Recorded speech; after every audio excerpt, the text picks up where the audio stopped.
When you think you've maxed out your planner on productivity, there's always room to improve your system, and I think that's precisely what happened this month.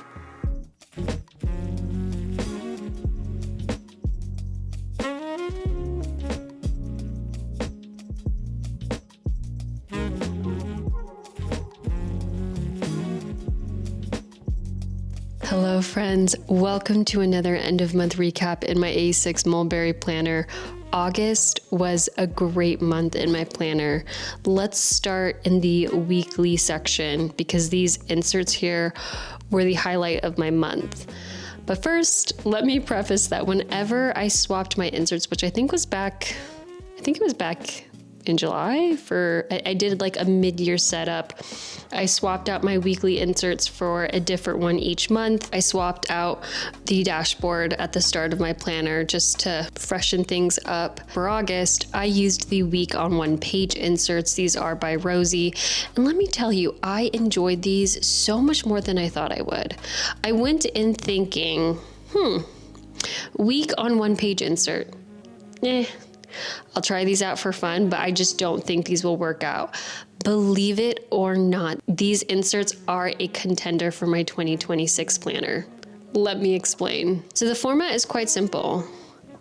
There's a graph section here that takes up half the page, a giant to-do list for the week, a habit tracker, and then a notes section for miscellaneous things. My assumptions that this wasn't going to work out for me, it first started with this giant to-do list, which did take some time getting used to.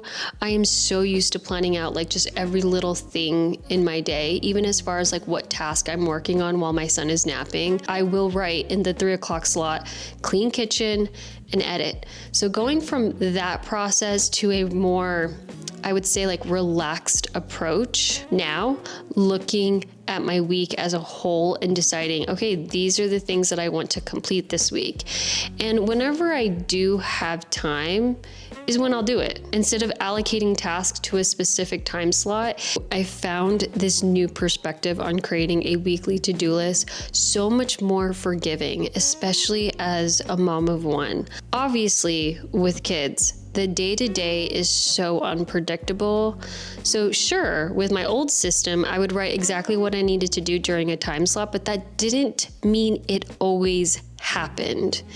If anything, I still found a little voice in the back of my head that would just be like, you didn't get to do what you said you wanted to do. I have learned to quiet that voice, which is why I still continue to plan that way. But with these inserts, I never felt that guilt. If I didn't get to this to-do list, I felt I always had tomorrow to work on it. And then something came over me when I combined the Rosie week on one page inserts with the cloth and paper block planner inserts. This format is 7 boxes from top to bottom for each day of the week, and then 4 boxes from left to right. When I received these months ago, I had no idea what I could use the inserts for, but luckily, if you are familiar with cloth and paper's inserts, they always have an example sheet. And one of the examples was meal planning. So I started using these inserts for meal planning, and it was a game changer. When I would take time at the start of the week to list out what I wanted to cook, I realized this was not only beneficial for my family, but it made the flow of the week seamless. So no more scrambling at 4 p.m. to cook something. So I had my week on one side, meal planning on the other, and then I was also using the cloth and paper per half page ritual inserts for list. I mainly use this for any list, groceries, packing for a trip, prepping for a play date or book club. It sits right here in the middle of these 2 inserts, and this combo has honestly been such a breath of fresh air. Trying something so new and different has genuinely made me so excited for the rest of the year in my planner. Again, I might be using a combination of these inserts for 2026. So back to my monthly overview. The stickers I used this month are the cloth and paper pinstripe spotlight stickers. And these are gorgeous. It's like a cloth or felt material. I'll have to use these again very soon, mainly because I use these in my monthly overview section, but not in my weekly, as you can see.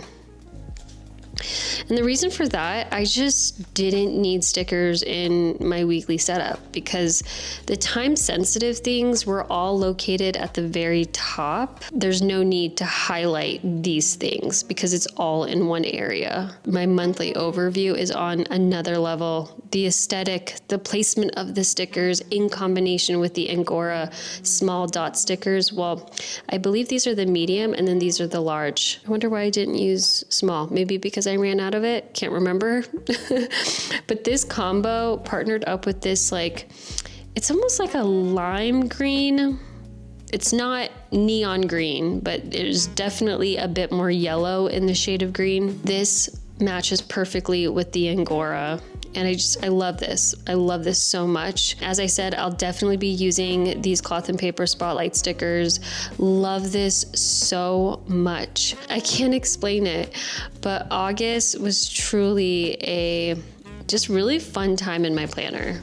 I definitely found myself using my planner more than I was normally using it. Even though I didn't have so much planning to do, one of the things I love about this weekly insert is that it didn't take much time to fill this out, like maybe 5-10 minutes, but there wasn't a lot of thought that went into it. I was just referencing my monthly overview and then popping in the things that I had planned. And then throughout the week, I would just add things to my to-do list. So gotta put in another order in for Rosie for these inserts because I don't know, I'm obsessed. Honestly obsessed. And I know these inserts aren't anything new. I know a lot of people use a week on one page insert, but for me, brand new. I think that's it for today, and I will see you on the next one. Bye.